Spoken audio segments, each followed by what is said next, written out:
Today on the show, we have Arielle Lorre, the host of the Blonde Files podcast. Arielle is a wellness guru and influencer. She has the best healthy recipes.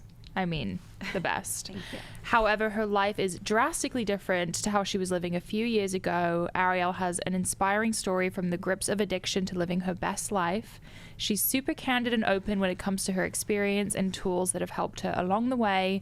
She's the perfect guest for the pursuit of wellness, and I can't wait to learn more from her. Arielle, welcome to the show. Thank you. I am so excited to learn more about you. We were just saying we kind of have a similar time frame of when we started our journeys, so I can't wait to hop in. I always ask my guests, if an Uber driver were going to ask you what you do, what do you say? I would say I am a digital content creator because Nice. I feel like that kind of spans the different platforms nowadays. Like I'm not a blogger. It used to be blogger. Yeah. And like influencer has kind of a weird connotation, and I don't want to just assume that I'm influencing anybody. Yeah. So I feel like digital content that covers the podcast, Instagram, TikTok, website, all of that. And that's what I do day in, day out. Because you do kind of blog as well, because you have your recipes on your website. I have a team that runs all of that for me. Thank God. Because I don't know if you remember, I'm sure you do, a few years ago when Instagram was like crapping out and they were having issues I think it happened a few times in the span of a few months. And I realized, wow, I'm really at the mercy of this app and this algorithm. And I just felt really uncomfortable with that. And so I decided I got to keep this website going and have something that I actually own. I love that. And so, I have people who round up every single thing that I post on Instagram. If I mention something on the podcast, if I post something in stories just in passing, they'll take tips that guests on the podcasts will relay or whatever, and they put it all into the website and into a newsletter. So that's that is a great idea. Such a good idea. Now I'm thinking I need to do that. You're looking at your assistant. I'm like girlfriend, write that down. Thank you. Okay. Love that. Is that also why you started the podcast? No, I started the podcast in 2019 just because I felt like I was really limited in what I could convey over Instagram. And I felt like, the whole time I had been sharing my experience and what I was learning and my ups and downs and all of that, but I'm not an expert. And I felt like I wanted to have conversations and bring the experts to my audience. And I was telling you before we started recording, I was terrified. And I did everything myself for the first year. I had no producer, no nothing. And I was recording either at home or out of a rented studio. And I had no clue what I was doing. But it turned into the absolute best part of my platform. I think I love doing it. And it's also the most lucrative part of my business. So it's so funny. It's this, so often the things that you're afraid of are the way forward. It's I think Ryan Holiday says the obstacle is the way. Yeah. So that's something I've really tried to embrace. Exactly. And I heard a phrase the other day that was your pain is your brand. And I really resonated with that, and I'm sure you can too. Yeah. I feel like your career, after researching you for the past couple of days, has been very full circle, and you've kind of been able to turn your platform into a place where you can help those who are in a position that you once were. I want to jump back a little bit because anyone looking at your page, you have this very calm wellness vibe to you, but after hearing your story, it's so different. Where did you grow up? What was your childhood like? So I grew up on the East Coast in Rhode Island. I had a very idyllic childhood, I would say. I think I've said in other interviews, everything but the white picket fence. I went to private school. We had a golden retriever, all of the things that you think of when you think ideal childhood. I had no trauma, nothing like that. I had a really good upbringing. But as you know, since you've been researching me for a few days, it all kind of came crashing down when I was 17. So in what way did it start crashing down? When I discovered alcohol. I will never forget the first drink that I had because, especially in high school, I just started feeling really uncomfortable in my skin. I wasn't as outgoing as I wanted to be. I wanted to be this extroverted, bubbly, life of the party person, and that's just not who I am naturally. And I just always felt like I was just kind of half a beat off from everybody else. And I wanted to be like the girls who had everything. They had all the right clothes, designer, you know, the amazing cars. And I, you know, in private school, like there's a lot of that. Yeah. And I just felt really kind of inferior, but I also felt really ashamed about that. So long story short, I went to a party and those girls were there and I had a drink, and it was like all of a sudden I felt comfortable. I felt confident. The voices in my head telling me that I was like less than and all of that, it all went away. And I was, you know, outgoing, and it was a social lubricant, all of those things. And that night I got violently drunk. I remember my dad came to pick my friend and I up from this party, and I peed my pants waiting for him to come pick me up. The next morning I was like vomiting everywhere, and it was like I could not wait to do it again. Whereas my friend who was there and was also violently hungover was like, I'm never drinking again, you know? And that's kind of like the differentiator, I think, between like an alcoholic and somebody who's like a normal drinker. And so that just set me off, and I was off to the races. I think what you said is so relatable regarding feeling uncomfortable in your skin. I felt that way throughout high school. I hadn't discovered drinking yet when I was in high school, but I definitely felt one beat off constantly. One, because I lived in a super wealthy town in New York, and I had just moved from the UK. My family wasn't that wealthy. Everyone was Jewish. I wasn't Jewish. And I just kind of had this hard time entering the space, and I felt like I couldn't keep up with the Montclair jackets and I couldn't even get Uggs. I was wearing the Costco Uggs and I was mortified. But I personally found drinking in college, and when I think back to that time, I don't consider myself an alcoholic, but I was absolutely abusing alcohol. It is interesting, like, how do you differentiate for anyone listening who may be drinking excessively or using it as like a crutch for their pain? How do you know when you're an alcoholic versus not? That's a really good question. I think that it's kind of what alcohol does for you, not what alcohol does to you. And for me, alcohol was my solution to everything. So I had friends that were binge drinkers, but then they could stop, whereas I had this obsession. I think that's another component of it. And that's something that I've learned in sobriety. You know, it's like this obsession with drinking, and once you take that first drink, like, you cannot stop. They say like the drink takes a drink, and that's what happened to me. Like, even if I would say I'm just going to go out tonight and have one glass of wine, once I have that glass of wine, all bets are off. You know, I might not stop for days. And the other thing was that I just think I'm just a little bit chemically different from non-alcoholics, because I would drink the same amount as friends, but I would be blacking out, you know, like, just from the start. Like, I was that girl that was blackout. And another really good thing, if people are listening and they're, you know, evaluating their relationship with alcohol, a really good way to tell if you have a problem with alcohol or not is to try to stop.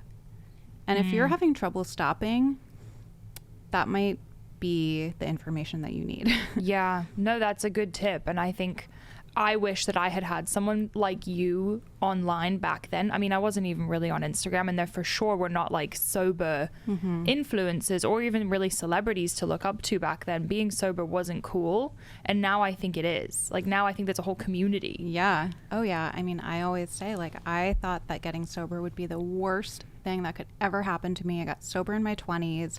I thought my life would be over, you know. And yeah, you're so right. At that time, almost 9 years ago now, when I got sober, there was nobody. And so I just didn't have any like concept of what a sober life could look like. I thought it just meant that you stay home, you don't do anything, you know, you can't go anywhere, you can't be around alcohol. Like, I just had this like misconception. I think it's still so stigmatized, and it drives me crazy. It's interesting because it's like the one thing in our culture that's like accepted, but it's awful. Yeah. I mean, you know, I don't judge people and their relationship with alcohol. Like, I don't want to be that sober person that's like, oh, you're drinking. But, you know, I heard somebody say once, like, I'm trying to remember the analogy. It's about like if you don't drink and people judge you. Like, if you went out and you weren't doing heroin, people wouldn't be like, well, why aren't you doing it. Like, don't you want to do it? But alcohol is just so part of our culture. And, you know, there is sometimes judgment if you don't drink. And it's like, it just doesn't make sense. But I do think that it is getting more accepted, especially in health conscious places like LA, New York, you know, these cities, and just with people kind of embracing wellness more. Like, I think that it is more normalized now. What did rock bottom look like for you? Ugh. Rock bottom for me was living in an empty apartment in West Hollywood, in a blackout from December to February, complete blackout. No idea what happened. A little bit of an idea, and it wasn't good. I think the blackout kind of protected me, you know, from a lot of trauma that I just don't, I don't need to like know the details. I was having seizures. I was in and out of the hospital. I had nobody in my life except for my neighbor who was a drug dealer. And I had been doing alcohol, Coke, Adderall, and Xanax. Those were like my 4, and they all kind of worked in concert with each other. And I was like doing a chemistry experiment every day. You know, I would have to drink when I woke up, or drink at like 2 in the morning when I would wake up, fall back asleep, drink when I woke up around 7, take an Adderall to get going a little bit, drink a little to come down from the Adderall. Then in the evening, like do some Coke, and then take a Xanax at the end of the night after drinking and doing Coke all night to try to come down. And that was like day in, day out. Towards the end, that neighbor was giving me meth, which I didn't know, but they found it in my apartment and it was in my system. And what happened was, I think my parents called the West Hollywood police to do a wellness check on me because they couldn't get in touch with me. And they saw me through the window, face down on my floor, unresponsive. They had to break in. They took me to the hospital. Excuse me. Somehow I got out of the hospital, went back to my apartment. I have a vague memory of snorting something off the floor. I think it was dust. Like, I didn't have anything at that point. And passing out. Next thing I knew, my parents showed up at my door from Rhode Island. I opened the door, I dropped, and I had a grand mal seizure.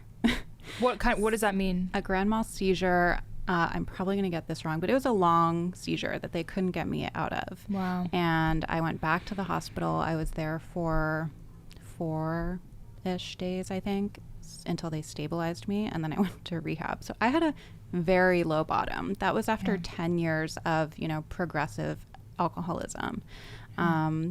But I always want to say, like, that's not what made me an alcoholic, because I was an alcoholic when I started drinking, you know, and there were so many times when I actually could manage it for months. I would just have the 1 or 2 glasses of wine and, you know, maintain a job or like stay in school, and then inevitably it would just unravel. Right.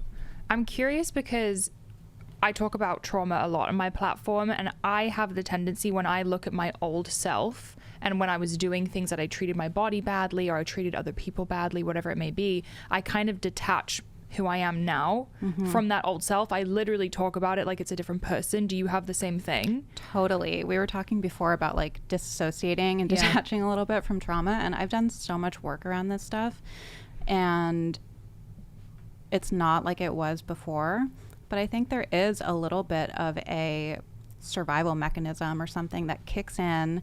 And yeah, I think that even like when I've seen videos of me talking about it, I kind of go a little bit blank. Yeah. And, you know, people ask me how I reconcile the two, and I'm like, it doesn't even feel like it was my life. You know, I feel in some ways that I still have that trauma in me a little bit. Yeah. But it also feels like I'm so far from that person that I was that it's almost like watching a movie, and I can have compassion for that girl and I feel sad for that girl. But I'm also really grateful, and I've heard you talk about this, like where, you know, somebody asked you, like, if you could take away what you went through, you know, the hardships, would you? And you said no, and I wouldn't either. Like, I really look at sobriety and everything that I went through as my superpower, and it's like my biggest asset, you know, because it turned me into who I am today, and it's character building. What would you say are the best things that came out of your addiction? I know that's a weird question, but just based on that. I mean, my whole life is built on my sobriety. That's the foundation for everything. And sobriety and the work that I did when I got sober, like, taught me how to be a good person, and it gave me so many coping coping mechanisms. And it taught me how to deal with life on life's terms. And I see that a lot of people who aren't alcoholics don't have those skills, you know? And I really am so grateful for this way of life where I can be present and I can accept life as it is. And, you know, I can regulate my nervous system without any kind of outside help. And it also gave me, you know, a work ethic, and it enabled me to kind of hone in on my passions. And this whole career and everything that I have today is built on that. So there were just so many gifts. It's like I can't even pick. I feel like a lot of people who don't hit that rock bottom kind of get okay with living in a mediocre way, or they have dull pain that they never realize how to fix because they don't hit that moment and they don't learn how to regulate their nervous system like you have. For anyone listening who may have a troublesome relationship with drugs or alcohol, what were your first steps to pulling yourself out of addiction? I mean, I didn't really do it willingly. You know, I had to be intervened on because I got to the point towards the end, but I went to rehab kind of sporadically, like throughout the years. And it was so scary to me, the idea of a life without alcohol, so daunting, that I just had to get to the place that I got to. You know, I had to be so desperate and know that I was completely shit out of luck in order to embrace a different way of life. And so, you know, I'm so grateful that I was intervened on and I was kind of put in rehab for long enough for that fog to clear and for me to see that, like, yeah, I really need help here. Like, I cannot do this on my own. And when I was in rehab, I did a lot of intensive therapy because, you know, I learned that the drinking and the using drugs, like, that's not the problem. And I think that's a big misconception. People think you take away the alcohol and the drugs and you're good. I learned that that's a symptom of problems with my thinking and problems with processing my trauma and, you know, all of these things that I had to deal with underneath that. So I did intensive therapy, and then I you know, found like-minded people who were going through it, and that was like the saving grace, really. And I learned how to, you know, live sober through watching people who had more time than me, and through having a group of girlfriends that were, you know, around my same age and similar interests and all of that, and we were doing this together, and that was, like, I think the most important thing. Once you became sober, did you realize that you had any underlying issues that you hadn't been dealing with? What were those issues, and how did you begin to tackle those? Did you have to first figure out the sobriety and then the underlying issues? Yeah, I mean, there were some really obvious things in the beginning, like really obvious traumas that I had to deal with. And it was kind of interesting, though, because I did have issues with eating. You know, I was bulimic. When I first got sober, I would throw up a raspberry, like if I ate one. I mean, it was just raging. And I don't know if I should say this, but somebody told me, who had 25 or 30 years of sobriety at the time, that if I straightened out spiritually, I would straighten out mentally and physically. Meaning, if I took care of, you know, the sobriety and the underlying things, the other issues would probably kind of work themselves out. And that was what happened to me. You know, I didn't have to do anything specific for my eating disorder. And I know that that's not everybody's experience, but that was mine. But that had been a huge issue. And then kind of over the years, especially the first few years, I would just notice things like, oh, I'm really sensitive and I'm really anxious. I run super anxious. I know that you do too. You're nodding. And so that's something that I had to pay attention to and, you know, learn how to cope with that and learn what helps and learn what exacerbates that, you know. And so there were just kind of little things. And I think ultimately, like, what really drove my drinking and drug use was that kind of sensitivity, that anxiety that I told you about earlier, like feeling uncomfortable in my skin and feeling like I was different from everybody else. And that was like the main thing, I think, was the anxiety, because that kind of like bled into everything. Yeah, I can relate so much. It's really refreshing to hear you talk about this. With the anxiety, what would you say are your main tools that you use now to handle it? meditation is number one. I know you meditate too.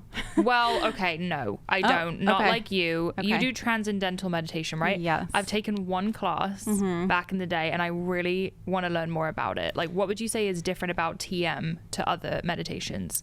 So for me, I had tried different meditations over the apps and different platforms and stuff, guided meditations, and I still think there's a time and place for those, and I do use those occasionally now.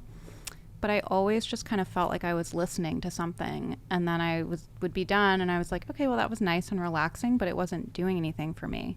And when I started, this was back in 2018, I started noticing that a lot of people kind of in my orbit who were people that I looked up to, who just had this thing about them that you just can't really put your finger on. They were all doing TM, and I was like, okay, I'm going to try it. My husband started doing it.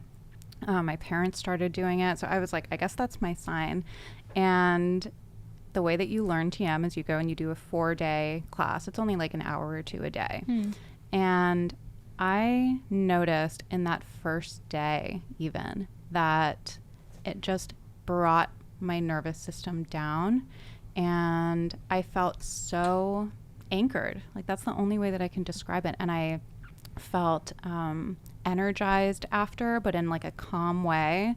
I felt like my sleep was better. Like, when I started doing it consistently, it was just so crazy effective for me from the beginning. And yeah, I've heard the analogy. So if you think about the ocean and you think of like a small boat on the surface of the ocean, it's going to rock with every single tiny little wave and current and all of that. And what I learned in TM is that that kind of meditation is kind of like going down to the floor of the ocean, where there's still a current, you know, you still might move a little bit, but you're not so like at the mercy of what's happening up there, and it's not so turbulent. And that was like really what I felt. So I'm a little bit of like an evangelist about it. I try not to. I'm influenced right now, honestly. Yeah, it's amazing if you can do it. And it does cost money. It goes to their nonprofit foundation.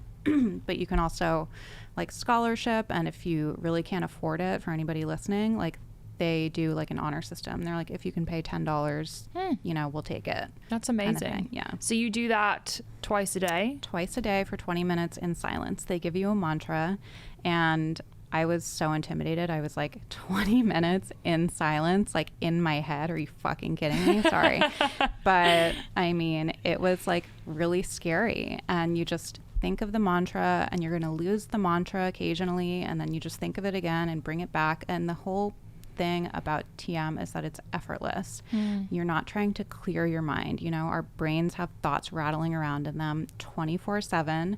And the thing about meditation, and this is not exclusive just to TM, is that like you notice that, and you can detach from the thoughts. And that was like a huge benefit that I got from that, because, you know, I tend to take thoughts as fact. Yeah, same. And when I could just kind of observe that, I was like, oh, this is just craziness in my head. Like, it doesn't mean anything. It's kind of like observing the thought rather than being the thought. Yes. I think Jay Shetty said, if you say that you don't have time for meditation, you need it more than anyone else. Yeah. And I think that's so true. I'm so inspired by that. I really want to try that. What other tools have you used? Because I know you've mentioned, okay, can you explain Stoicism to me? Yeah, Stoicism, well, I don't know. I think I can. Stoicism is, oh God, now I'm going to blank out on exactly what it is. It's kind of... It's hard to define, isn't it? Yeah. But it has a lot of similarities to like a lot of the principles in recovery. And it is kind of accepting life on life's terms. It's not placing judgment on anything. Like, you know, we tend to be so reactive and assign, you know, good or bad to anything happening. Like, oh, this is terrible. And Stoicism is just like, no, this is just what it is. It's like acceptance, like radical acceptance. So I don't know if that's a good definition. No, at all, I love that. Yeah. And something that I'm striving for. Your story is so inspirational and so refreshing also in the wellness space. I don't think I've come across someone like you before. Do you feel like your audience has become kind of like a sober community? Do you get a lot of questions about it? About sobriety? Occasionally, yes. I do I do have some people that I'm really close with who reached out to me initially on Instagram trying to get sober. And you know, I was able to help them with that. And now, you know, they've been in my life for years, and that's really amazing. I noticed a lot over the pandemic that I got a lot of messages. I think people were really reevaluating their relationship with alcohol, because when we started working from home and all of that, you know, it's like wine every day at 5 o'clock. And I think people, after a few weeks of that or months or whatever, started feeling like maybe this is not the most healthy thing. So I did notice a correlation with that. I always say, like, my DMs are always open for anybody who's curious, you know, about how to get sober, or questions if they think they might have a problem. I'm always happy to help in that way. But yeah, I mean, my community is really amazing. Like, they're just really supportive people. So let's talk your fitness journey, because I know we both started around the same era in the fitness world. How did your fitness journey begin? I started doing BBG. So if people are not familiar with that, it was Bikini Body Guides, Kayla Itzinez, Australian trainer. And at the time I was like a year and a half or 2 years sober. And I felt like I had worked on the mental health piece. And I, at that point, wanted to get in shape. And I knew nothing about wellness, nothing about fitness, nothing about nutrition. Nothing like that. All I wanted were abs. Like, I thought that if I got abs, that would mean that I was healthy. And BBG was high intensity plyometric training, like a lot of jumping. And at the time it was just huge, like, especially in LA, there was a huge community here, and I did meet a lot of people doing that.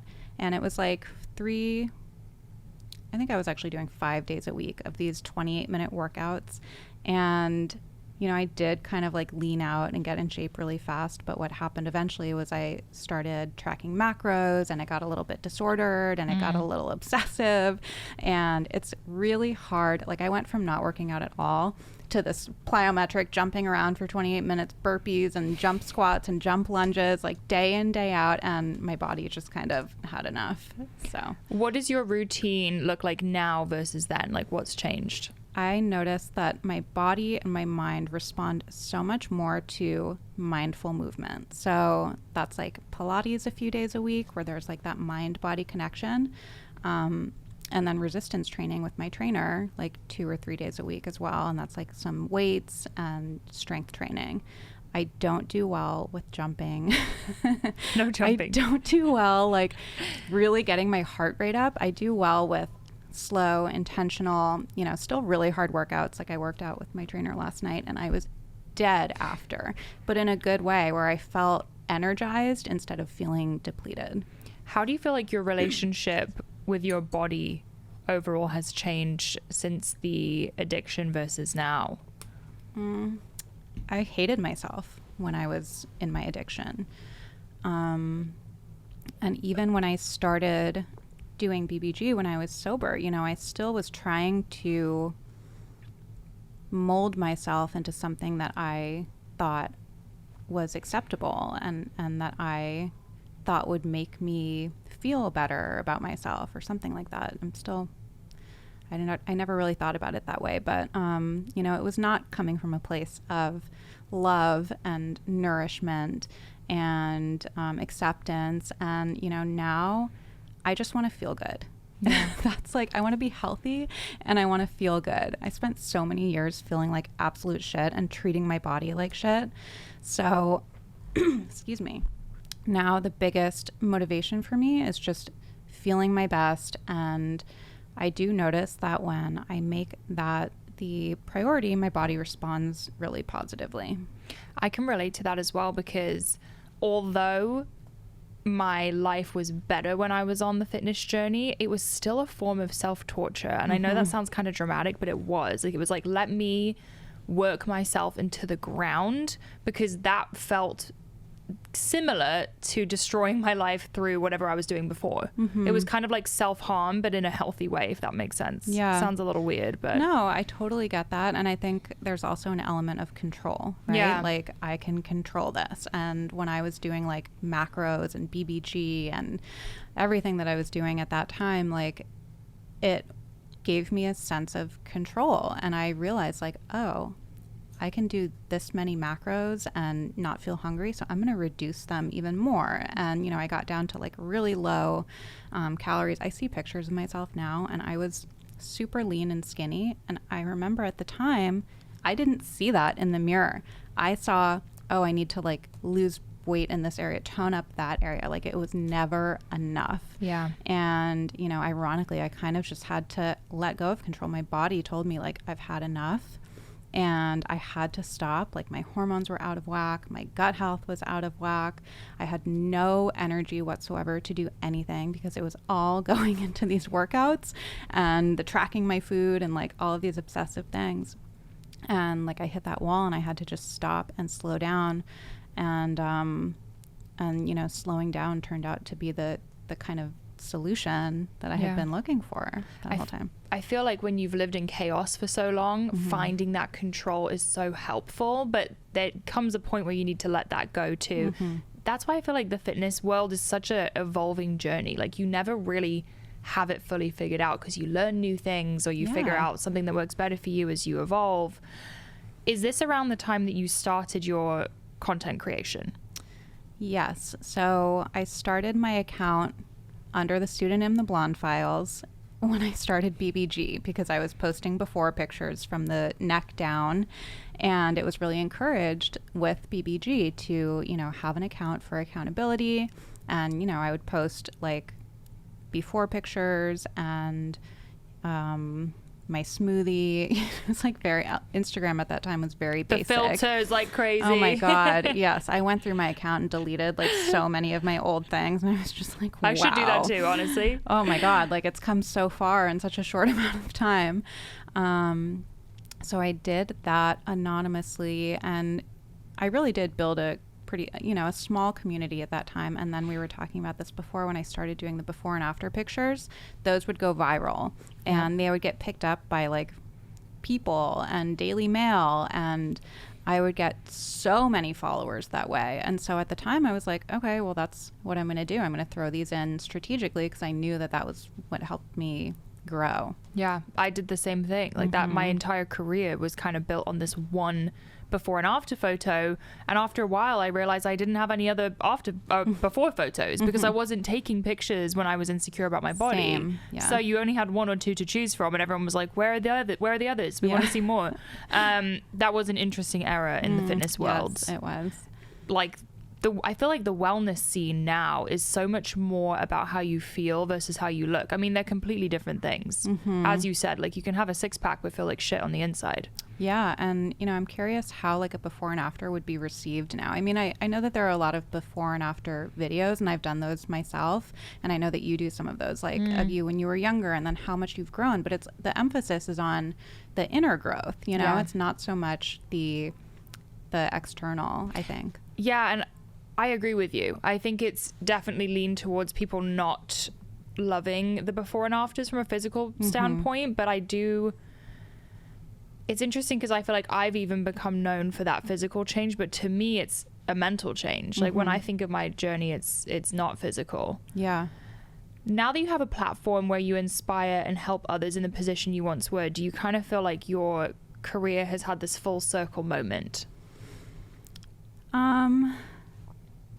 Yeah, I mean, I think that I always wanted to share all those parts of me because I felt like, again, like what we were saying before, like that's my greatest asset. I never wanted to hide my story or hide the struggles because I think that that's what people crave. Like that's what people relate to most.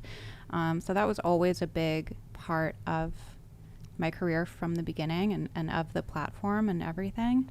But it is kind of crazy to see like where it's gone in the last few years, and it's just like we were saying before too, like I'm so just such a different person from who I was when I got sober, from who I was before I got sober, even from who I was when I started the fitness thing. It's like we're constantly evolving, and I don't know, I think that there's so much value in going through those struggles and You know, people, I'm sure you get this a lot, like people will reach out and want to know like exactly what the workout regimen is and exactly what the diet is or whatever. And I'm like, figure it out find what works for you. Like all of our toolkits are going to be different, and there's so much growth in going through all of that and experiencing that for yourself. Like, and what I do is not going to be the right thing for you, and it's not going to be right for whoever's listening. 100%. So you have some amazing recipes on your page. I'm thinking of making the best fucking cookies for Thanksgiving. Okay. Should I do the fall version or the regular version? Do the regular version. Okay. Yeah. Really wow them with the classic. Yeah. Okay. What is your go-to healthy dinner recipe? It's very boring right now. I'm doing like brown rice pasta, some broccoli and turkey. I mean, that sounds incredible. I'm a simple eater too. There is this other thing. So I had food poisoning a few weeks ago. The worst. I'm traumatized from that. Like, I have never been so sick in my life. Well, you have to tell us where from. Well, here's the thing. Here's the thing. I think I poisoned myself. So I got salmon and some other things pre-made, and I picked them up around 3 o'clock in the afternoon. I had to go do an errand. I got home at 4. I was like, oh, I have something at 5. I'm going to go for a quick walk. Left it on the counter, just not thinking, because it was like a go kind of day. Came back, ate some around 5, so it had been out for 2 hours. I was fine. Left it out for 3 more hours, and at 8 o'clock, I was like, I should eat a little bit more so that I'm not like starving in the middle of the night. And I ate it at 8, so at that point, it had been out for 5 hours. For So everybody you poisoned listening, yourself. the rule is 2, and then bacteria starts growing, which is like so. Is I can't that true? even think about it. Yes. Yeah, it becomes a breeding ground for bacteria after 2 hours. Okay, because I'm bad about things like that. Like, I don't really care. Yeah, no, I don't either. And I had not had any issues with it in the past. I don't think that I ever left salmon out for 5 hours in the past, but I ate it. Instantly, I was like, oh God, this is not good. And I took like a medication for nausea before I went to bed. And then I woke up at midnight just violently ill. No. Like, I won't even go into details. I'm sure most people listening have had some kind of food poisoning. I'm not unique in this. But anyway, after that, there was only one thing I could eat. And it was this chicken that I would make in the Instant Pot. And I have the recipe on my Instagram. And you just mix some like soy sauce or coconut aminos with some ketchup and honey and then some herbs and stuff. You cook it and it's this like honey glazed kind of delicious. I do chicken thighs so they just kind of fall apart. And then I would do jasmine rice cooked in bone broth. So it was like this really nourishing meal. And I ate that pretty much for like 3 weeks after I had food poisoning, and that was it. That's why I'm taking a break right now and doing the pasta situation. I feel like food poisoning, you can only stomach so much. I know. Yeah, I'm still not like 100%. Yeah. I can relate. I got food poisoning in Vegas and I don't think I'll ever go back. Oh my God. Eating healthy in Vegas is not a thing. Uh-huh. Okay, no one try and do that, because I had a shrimp salad and I almost died. Oh God. I heard seafood is the worst too with food poisoning. Oh, like, I think it might be. yeah, things were coming out of a lot of places all at one time. I'm glad you're here still with us. What Thank are you. 3 non-negotiable wellness habits in your routine? Meditation, going to bed early. I always say like my night routine and my sleep is the foundation for everything else. If I don't do that, my habits the next day are kind of like I'm just unraveling. So meditation, sleep, and I would say exercise, because when I do some form of exercise, even if it's just walking, I'm more likely to do the other things. I'm probably going to make healthier food choices. I'm going to feel less anxious. I'm going to want to meditate, you know, and I feel like those 3 things kind of affect all the other areas of my life in a really positive way. Love it. Okay. Now it's time for the questions we ask every guest. Oh God. The grand finale. What is a wellness trend that you're into right now and one that you're not into?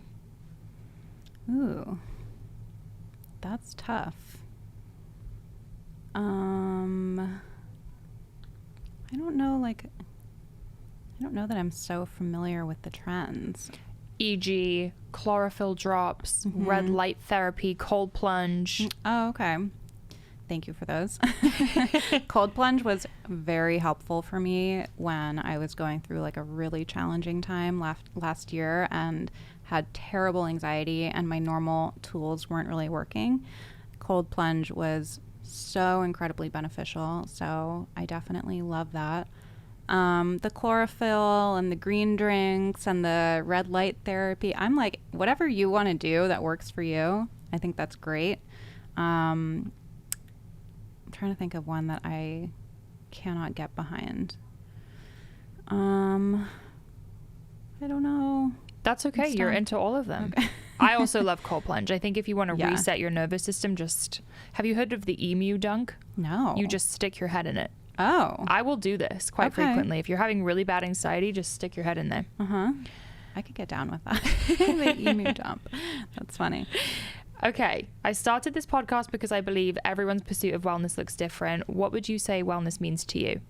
I feel like wellness to me is just doing everything from a place of self-love and nourishment, whatever that looks like for you. Because I feel like a lot of wellness is trying to fix things and change everything. Like, I don't know. I just feel like wellness, like real wellness is about nourishment, really.